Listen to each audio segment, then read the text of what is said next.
जिसे हम अक्सर ओवरथिंकिंग या बहुत ज़्यादा सोचना कह देते हैं। क्या हो अगर वो सोचना है ही नहीं? क्या हो अगर वो एक तरह की कीमियागरी हो?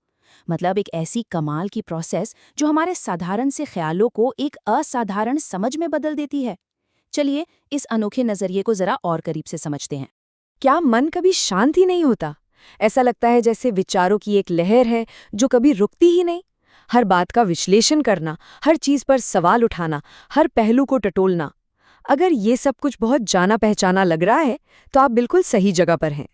देखिए, आम तौर पर एक बहुत ज्यादा एक्टिव दिमाग को ना चिंता और उलझन की निशानी मान लिया जाता है। लेकिन क्या इसकी असली पहचान कुछ और है? क्या यह असल में गहरे विश्लेषण और चीजों की तह तक जाने की क्षमता का सबूत हो सकता है? आज हम इसी फर्क को समझने की कोशिश करेंगे। तो सबसे पहले ये बात मान लेते हैं कि जिसे ओवरथिंकिंग का जाल कहते हैं, वो अनुभव सच में बहुत थका देने वाला हो सकता है। इसमें कोई दो राय नहीं है कि ये कभी-कभी बहुत भारी भी लगता है।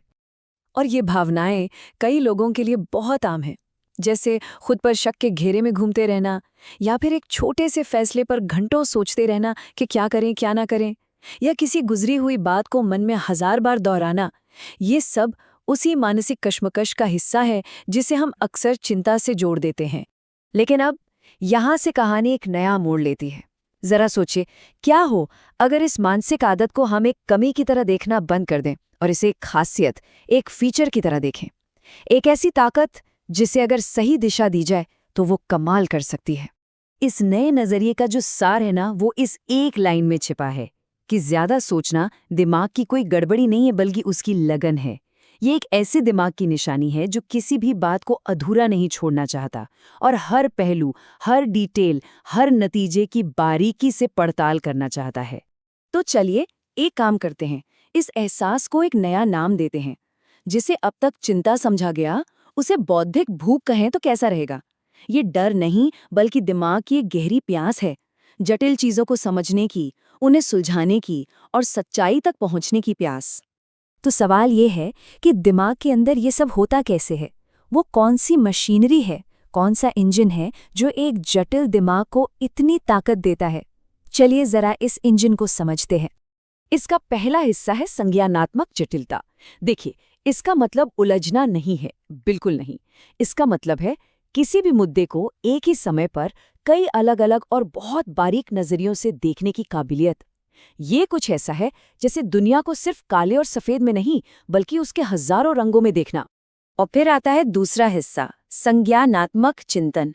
मतलब अपनी पहली सोच या गट फीलिंग पर आंख बंद करके भरोसा करने की जगह रुक कर खुद से सवाल पूछने की हिम्मत।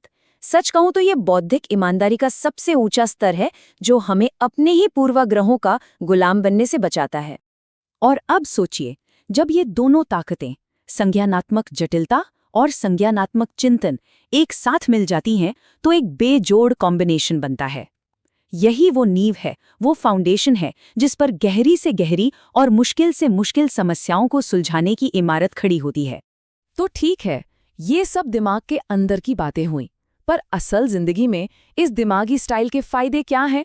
चलिए अब एक ओवरथिंकर की कुछ छिपी हुई सुपर पावर्स को उजागर करते हैं। इन सुपर पावर्स में शामिल है किसी भी समस्या की जड़ तक पहुंचने की ताकत, क्योंकि दिमाग हर एंगल से सोचता है। असाधारण दूरदर्शिता, क्योंकि ये आने वाले कल के हर अच्छे बुरे नतीजे को आज ही देख लेता है। अनगिनत संभावनाओं की प्लानिंग करने की क्रिएटिविटी, और आखिर में एक ऐसा फैसला लेना जो पूरी तरह से सोचा समझा हो। ये जल्दबाजी नहीं, गहराई है। अब आते हैं इस विश्लेषण के सबसे दिलचस्प हिस्से पर, जहां हम सब कुछ एक साथ जोड़ते हैं। ये अपने अंदर के उस कीमियागर को पहचानने का समय है जो विचारों के साधारण से मेटल को समझ के सोने में बदल देता है। और इस कीमियागिरी को अपनाया जा सकता है।